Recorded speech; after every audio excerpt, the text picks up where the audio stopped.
Je me nomme Ablaye Konaté, GESPS Sikasso, région de Sikasso, cercle de Kolimba, commune de Fakola.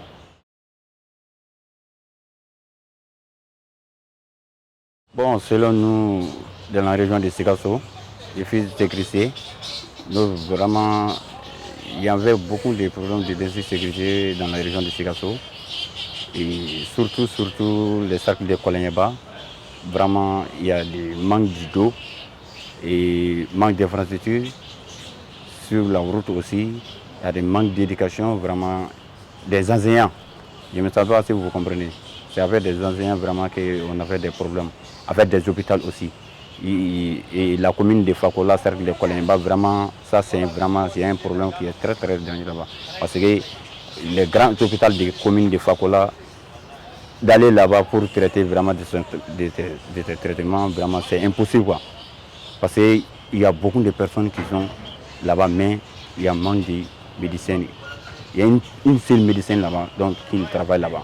Donc arriver là-bas, si vous avez nombreux, si vous avez obligé d'aller à Kolimba, c'est le cercle. Donc de quitter à Fakola, d'aller à Kolimba, c'est 75 km. Je crois que ça c'est un petit vraiment problème. Donc ainsi de suite, surtout vraiment de l'éducation. Sans l'éducation, c'est sans la sécurité vraiment. Sans l'eau, on ne peut pas la sécurité. Sans aussi sur la route, vraiment, ça c'est le problème vraiment. Au Mali, vraiment, il y avait beaucoup de problèmes de communication entre les populations dans les forces armées. Et même au nord, je vois des régions, je vois des communes là-bas, vraiment, ils ont beaucoup de problèmes de la communication. Et si les forces armées sont d'aller chez vous, donc je crois qu'il faut que vous travaillez ensemble. Parce que la vie même aujourd'hui, vraiment, c'est très dangereux, surtout au nord du Mali. Donc s'il y a des communications entre des forces armées avec des populations, vraiment, je crois que vous allez savoir du tout. Mais sans les informations, vraiment, ça ne va pas du tout. Je vois ça, c'est un problème.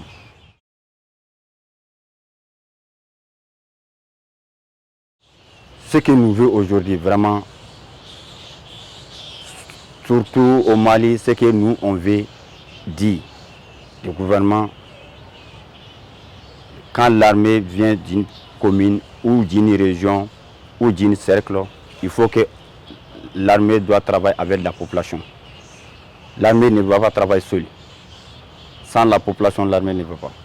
C'est l'armée qui vient d'aider, vient de sécurité avec de la population.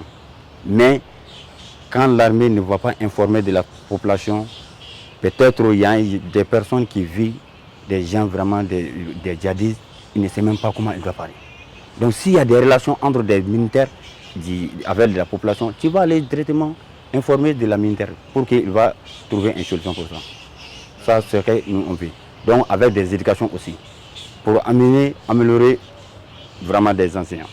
Manque des enseignants avec des hôpitaux aussi, vraiment. Ça, c'est un problème grand, vraiment, au Mali.